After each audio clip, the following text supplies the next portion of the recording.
آپ صلی اللہ علیہ وسلم کو اپنی زندگی میں کبھی حضرت خدیجہ سے کسی بات پہ شکوہ نہیں ہوا، ایک بھی شکایت کا موقع نہیں دیا. آپ پر کب کبھی طاری ہوگی اور آپ کی آنکھوں سے آنسو نکل آئے حضرت خدیجہ کی وہ ہار کو دیکھ کے کہ میری بیوی کا یہ ہار ہے اور میری بیٹی نے بھجوایا ہے کہ میں اس کے شوہر کو آزاد کر دوں. اور جنت میں ایک گھر کی خوشخبری دیجیے ان کو، اللہ نے ان کے لیے تیار کیا ہے ایسا گھر جو موتیوں سے اللہ نے تیار کیا ہے.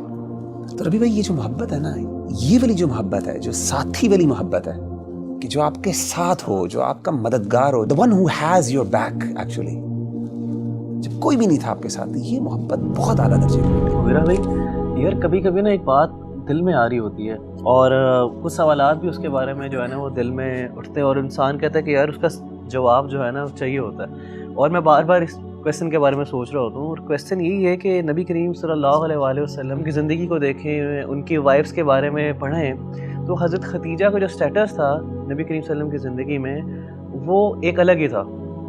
تاریخ نے جس طرح ہمیں بتایا ہے اور نبی کریم صلی اللہ علیہ وسلم سے جو ہمیں پتہ چلا اور اماں عائشہ کی جو نریشنز ہمیں نظر آتی ہیں کہ اللہ کے نبی صلی اللہ علیہ وسلم کی زندگی میں حضرت خدیجہ کا جو سٹیٹس تھا اور جو محبت تھی اس کی مثال نہیں ہے. اور اللہ کے نبی صلی اللہ علیہ وسلم خود حضرت خدیجہ کو ایک مقام دیتے تھے اپنی زندگی میں.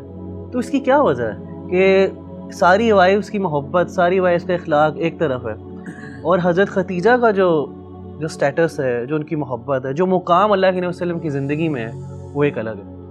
اصل میں آپ یہ دیکھیں کہ انسان نہ بعض اوقات اپنی زندگی کے کچھ ایسی مشکل مراحل پر ہوتا ہے اور کچھ ایسی کنڈیشنز اور کچھ ایسی سچویشن سے گزر رہا ہوتا ہے کہ جس میں انسان اپنے آپ کو بہت اکیلا فیل کرتا ہے.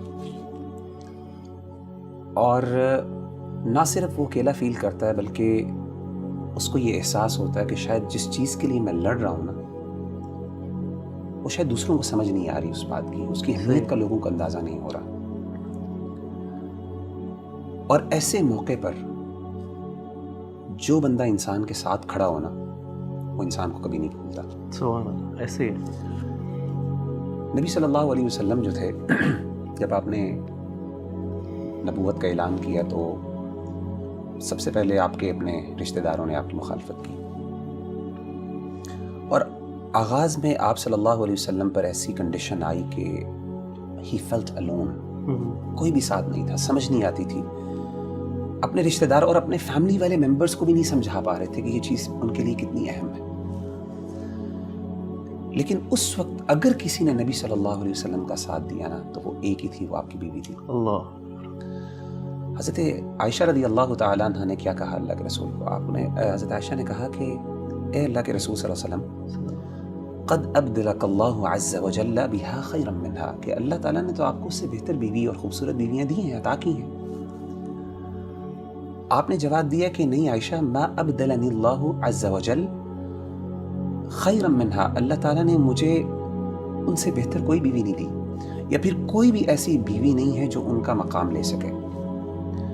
اور اس کی ریزن کیا ہے؟ آپ نے فرمایا کہ اس کی ریزن یہ ہے کہ قد آمنت بی اذ کفرنی الناس،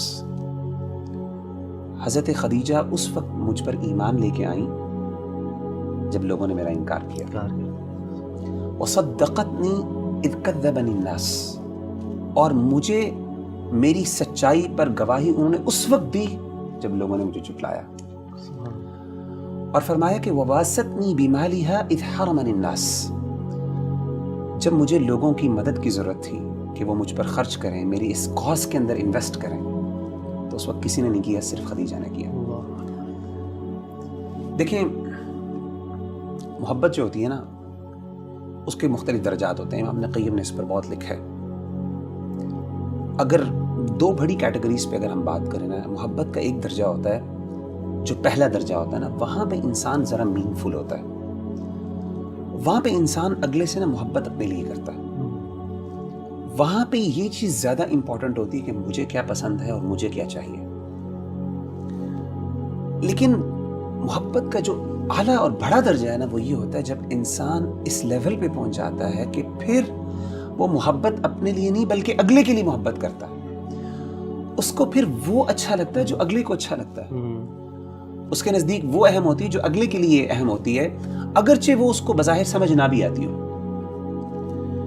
یہ جو محبت ہے نا یہ محبت کا درجہ جب انسان کو مل جاتا ہے نا، اور یہ جس کے ساتھ انسان کا تعلق ہونا، ایسا تعلق کبھی بھلایا نہیں جا سکتا. اسی لیے دیکھیں کہ حضرت خدیجہ رضی اللہ تعالیٰ نے سب کچھ جو بھی تھا اللہ کے رسول پہ لٹا دیا جب آپ کو سب سے زیادہ ضرورت تھی. اور آپ نے یہ بھی فرمایا کہ اللہ تعالیٰ نے مجھے ان سے اولاد بھی دی ہے. 6 بچے دیے آپ کو، الحمدللہ، 2 بیٹے 4 اور 4 بیٹیاں. اور انسان اپنی بیوی سے اس لیے بھی محبت کرتا ہے کہ وہ آپ کے بچوں کی ماں ہوتی ہے، سیدھی سی بات. اور یہ جو بندہ ہوتا ہے نا نبی بھائی، یہ انسان کو بھولتا نہیں ہے. انسان کو بڑی یاد آتی ہے ایسے بندے کی جو آپ کا مشکل کا ساتھی ہوتا ہے، جو سمجھتا ہے کہ کس ایفرٹ سے کس یعنی جب آپ کو سب سے زیادہ ضرورت تھی اس وقت جو آپ کے ساتھ کھڑا ہوا تھا نا، اس کی اہمیت کا آپ کو اندازہ ہوتا ہے، آپ کو وہ بندہ یاد آتا ہے. آپ نے واقعہ سنا ہوگا جنگ بدر کا، کہ اللہ کے رسول صلی اللہ علیہ وسلم کے داماد حضرت ابو العاص رضی اللہ تعالیٰ عنہ بعد میں مسلمان ہو گئے تھے، اس وقت مسلمان نہیں تھے. یہ آپ کی سب سے بڑی بیٹی حضرت زینب کے ہسبینڈ تھے. حضرت زینب تو مسلمان تھی الحمدللہ. ابو العاص جو تھے یہ بعد میں مسلمان ہوئے. جنگ بدر میں انہوں نے مسلمانوں کے خلاف لڑائی کی، کافروں کے ساتھ تھے. اللہ تعالیٰ نے جنگ بدر میں مسلمانوں کو فتح عطا کی اور ابو العاص قیدی بن کے آئے. حضرت زینب نے نا اپنے شوہر سے بڑی محبت تھی، تو اپنے شوہر کو، کیونکہ آپ نے کہا کہ فدیہ دے کے آزاد کروا لو، تو حضرت زینب نے نا ایک ہار اللہ کے رسول صلی اللہ علیہ وسلم کی خدمت میں بھیجوایا. اللہ اکبر. اور وہ ہار کون سا تھا؟ وہ اصل میں وہ ہار تھا جو کہ حضرت خدیجہ نے حضرت زینب کو دیا تھا. اور کس لیے بھجوایا کہ آپ میرے شوہر کو آزاد کر لیں، یہ ہار لے لیں اور اس کی قیمت کی وجہ سے آپ اس کو آزاد کر دیں. امام ابن کثیر رحمہ اللہ تعالیٰ عنہ فرماتے ہیں کہ اللہ کے رسول صلی اللہ علیہ وسلم کے پاس وہ ہار پیش ہوا تو آپ نے اس ہار کو دیکھا، کہتے ہیں قد رق لہ رقۃ شدیدۃ، آپ پر کپ کپی طاری ہوئی اور آپ کی آنکھوں سے آنسو نکل آئے حضرت عائشہ کی، حضرت خدیجہ کی وہ ہار کو دیکھ کے کہ میری بیوی کا یہ ہار ہے اور میری بیٹی نے بھجوایا کہ میں اس کے شوہر کو آزاد کروں. آپ کی آنکھوں سے آنسو نکل آئے. اور آپ نے پھر صحابہ سے کہا، انہوں نے کہا کہ ان استطعتم ان تطلقوا اسیرها ففعلوا، اگر تم اس کو آزاد کر دو تو کیا فرق پڑے گا. تو انہوں نے کہا کہ اللہ کے رسول آپ کی بیٹی ہے، آپ کا داماد ہے، کیوں تم آزاد کر دیتے ہیں. آزاد کر دیے بغیر کسی وجہ سے، اور آپ نے وہ ہار واپس بھجوا دیے. تو ربی بھائی یہ جو محبت ہے نا، یہ والی جو محبت ہے، جو ساتھی والی محبت ہے، کہ جو آپ کے ساتھ ہو، جو آپ کا مددگار ہو، جو آپ کا یار، the one who has your back actually، اور وہ آپ کی بیوی ہو، آپ کے گھر والی ہو، جب کوئی بھی نہیں تھا آپ کے ساتھ، یہ محبت بہت اعلیٰ درجے کی ہوتی ہے. اسی لیے آپ دیکھیں کہ اللہ تعالیٰ نے جو حضرت خدیجہ کو مقام دیا وہ کسی اور وائف کو نہیں دیا. حضرت جبریل علیہ الصلوۃ والسلام ایک دفعہ آئے اللہ کے رسول کے پاس اور آ کے کہا کہ اللہ کے رسول حضرت خدیجہ جو ہیں وہ بھی آپ کے پاس آ رہی ہیں، تشریف لے کے آ رہی ہیں، اور ان کے ہاتھ میں کچھ کھانا ہے، کھانے پینے کی چیزیں ہیں. جب وہ آپ کے پاس آئیں، اقرأ علیہ السلام من ربی و منی، اللہ تعالیٰ کا سلام ان کو پہنچائیے کہ اللہ نے ان کے لیے سلام بھیجا ہے، اور میری طرف سے بھی جبریل علیہ الصلوۃ والسلام کی طرف سے بھی. اور آگے کیا کہا، یہ سننے والی بات ہے، وبشرها ببیت فی الجنہ، اور جنت میں ایک گھر کی خوشخبری دیجیے ان کو، اللہ نے ان کے لیے تیار کیا ہے، من قصب، ایسا گھر جو موتیوں سے اللہ نے تیار کیا ہے. اچھا اس گھر کی خاص بات کیا ہے؟ یہ صحیح بخاری کی حدیث ہے. اس گھر کی خاص بات یہ ہے لا صخب فیہا ولا نصب، نہ اس میں کوئی شور ہے اور نہ اس میں کوئی مشقت اور دقت والی چیزیں ہیں. امام ابن کثیر رحمہ اللہ تعالیٰ نے یہ بات فرمائی بڑی، اور انہوں نے ذکر کی اپنی بدایہ والنہایہ میں بعض علماء کے حوالے سے کہ انہوں نے اس کی توجیہ بیان کی کہ یہ ایسا گھر خاص کیوں ہے.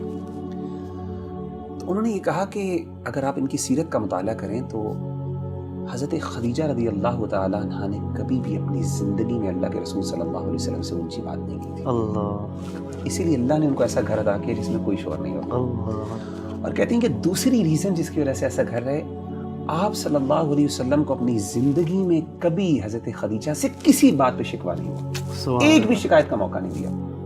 حالانکہ آپ کو پتا ہے کہ یہ جو آداب اور اخلاقیات ہیں یہ تو اس کے سورۃ الحجرات مدینہ میں نازل ہوئی. اور وغیرہ بھی آپ نے ایک شور کی بات کی کہ حضرت خدیجہ کا جو تھا، حضرت خدیجہ نے کبھی اونچی آواز سے بات نہیں کی، آواز بلند نہیں کی. حالانکہ مدینہ، آپ دیکھیں مدینہ میں نا یہ حکم نازل ہوا تھا کہ نبی سے اونچی آپ کی آواز نہیں ہو سکتی. ان کی کوئی تربیت نہیں کی اللہ کے رسول نے، کیونکہ آپ ابھی مسلمان، ابھی یہ نہیں ہے، حضرت خدیجہ ابھی اسلام ابھی بالکل آغاز کا، اور آپ سے ان کی پہلے شادی ہو گئی تھی. تو یہ ساری اور دوسری چیز میں دوبارہ جاننا چاہوں گا کہ کبھی مشقت، کبھی شکوہ نہیں ہوا آپ سے؟ اللہ کے نبی صلی اللہ علیہ وسلم کی طرف سے شکوہ نہیں، اللہ کے رسول کو ان سے کبھی شکوہ نہیں ہوا، کوئی شکایت کا موقع نہیں دیا. حالانکہ آپ صلی اللہ علیہ وسلم کو اپنی دیگر جو بیویاں تھیں ان سے بعض اوقات شکوے ہوئے، کچھ شکایات قرآن مجید میں بھی ان کا ذکر موجود ہے، حضرت عائشہ سے، حضرت حفصہ سے، دیگر بیویوں سے بھی. لیکن یہ وہ واحد خاتون ہے، امام ابن قیم بھی کہتے ہیں کہ کبھی بھی آج تک آپ سے، اور یہ ان کا خاصہ جس کی وجہ سے اللہ کے رسول کو ان سے محبت تھی. اس لیے آپ دیکھیں یہ ساری چیزیں اگر آپ ان کی تاریخ پڑھیں نا تو پھر کنکلوژن یہی نکلتی ہے کہ اللہ کے رسول صلی اللہ علیہ وسلم نے فرمایا کہ انی رزقت حبھا، کہ اللہ نے ان کی محبت میرے دل میں ڈالی. یعنی in other words I can not explain the love. Love کا ایک خاص لیول ہوتا ہے جہاں پہ جا کے نا آپ لو کو ایکسپلین نہیں، محبت کو ایکسپلین نہیں کر سکتے. وہ محبت ہی کیا جس کو آپ سمجھاتے ہیں.